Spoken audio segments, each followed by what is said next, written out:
Welcome back to the Shotcre Inspector Course Explainer. Today, we're zeroing in on finishing, line, grade, and tolerances. Look, a perfectly smooth surface might look incredibly satisfying, right?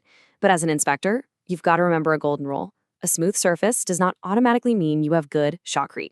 Appearance is literally just one single piece of the structural quality puzzle. The material underneath has to have the correct thickness, alignment, bond, and internal quality. Our job is to look right past that surface. Okay, let's dive into this. Here is our roadmap for today. 1. Surface finishes and timing. 2. Line, grade, and geometry. 3. Common field scenarios. 4. The inspection framework. And 5. Final field takeaways. Let's get right to it. All right, part 1, surface finishes and timing. Before you even set foot on the job site, you've got to verify the required finish from the project documents. And this is a massive exam alert for you, unless it is specifically stated otherwise, the most fundamental finish you are going to encounter is what we call a gun finish. Now, this is the natural, highly textured surface left right off the nozzle operation. It is not going to look like your standard, smooth, cast-in-place concrete. And you know what? That doesn't make it defective at all. So the crucial point is, a gun finish is commonly the default finish in shotcrete work. Definitely commit that to memory.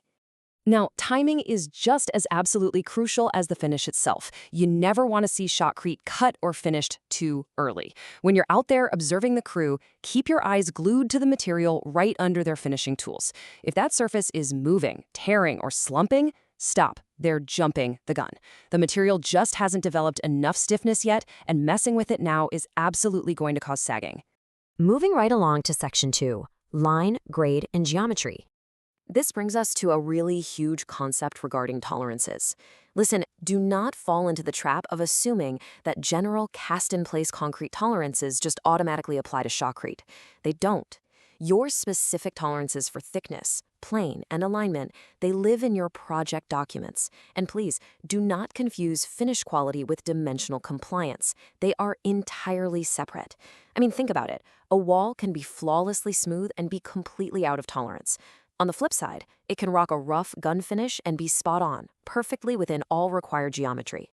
Because shotcrete rarely has a front form, crews rely really heavily on guide wires to control that final plane. A super common, totally acceptable technique is to actually shoot slightly beyond those reference wires and then cut the material back. But what happens if they shoot an area too low?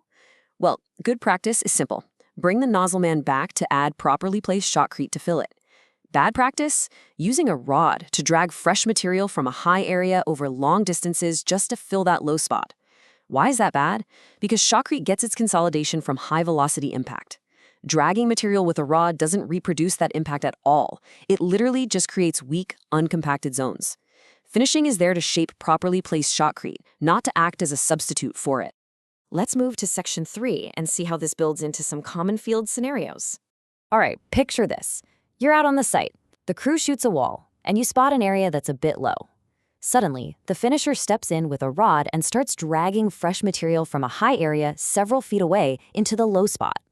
When they're done, the surface ends up looking perfectly flat to the naked eye. So as the inspector, standing right there, what should be ringing alarm bells about this procedure? You need to halt that placement process immediately. Like we just talked about, that low area was not filled by proper impact consolidation. Because that material was dragged, it's completely missing that necessary compaction. Sure, it looks nice and flat, but structurally, it is totally compromised. The fix is straightforward. They have to get back in there and actually shoot fresh material right into that low spot. Okay, scenario number 2. You're watching the nozzleman shoot a section of the wall, and almost the second he moves on, the finishing crew jumps in and begins troweling. As they're working, you see the surface literally rolling under the trowel and visibly sagging down the wall. What's the procedural error here? The error is pretty clear. They are finishing it way, way too early. By hitting it with a trowel before it's reached the right stiffness, the crew is actively damaging the placement. The shotcrete simply doesn't have the strength to fight off the pressure of those tools yet, so you get sagging and potential tearing. They just have to wait. Let's try a third scenario. You're inspecting a wall that's just been finished, and wow, the surface looks absolutely incredible. It's been troweled perfectly smooth. Aesthetically, it is a 10 out of 10. But later on, the survey crew comes through to verify the actual dimensions. Does that beautiful, smooth surface guarantee that the wall is actually compliant? No way! The survey reveals the wall is completely outside of the specified alignment tolerance. Now, what's really interesting about this, and this is a big exam alert, guys, visual appearance does not replace dimensional verification.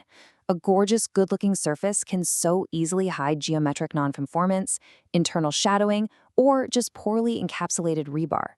And this right here, this is exactly why your continuous active inspection during the actual placement is absolutely essential. Which leads us perfectly into Section 4, the inspection framework. To pull all these observations together on the job site, I want you to run this 4-step mental checklist constantly. Step 1, what should I see? Well, you should be seeing the specified finish, the right line and grade, and the correct thickness. Step 2, what am I actually seeing? Maybe you're catching them finishing too early, dragging material, or maybe the surface is sagging. Step 3, why does it matter? It matters because improper finishing causes real structural defects, and like we saw, pretty surfaces can hide terrible geometry. And finally, step 4, what action is required?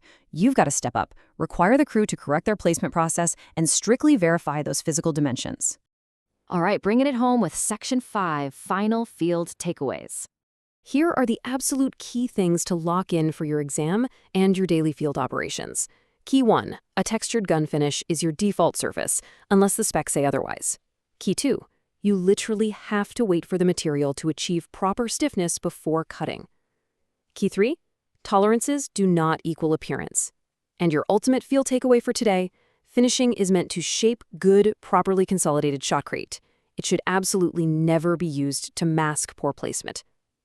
So next time you're on site and you come across a perfectly smooth wall, are you just going to trust your eyes, or will you verify the hidden geometry beneath? Think on that. Thanks for joining me, and I'll catch you in the next explainer where we'll dive into the curing and protection of fresh shotcre.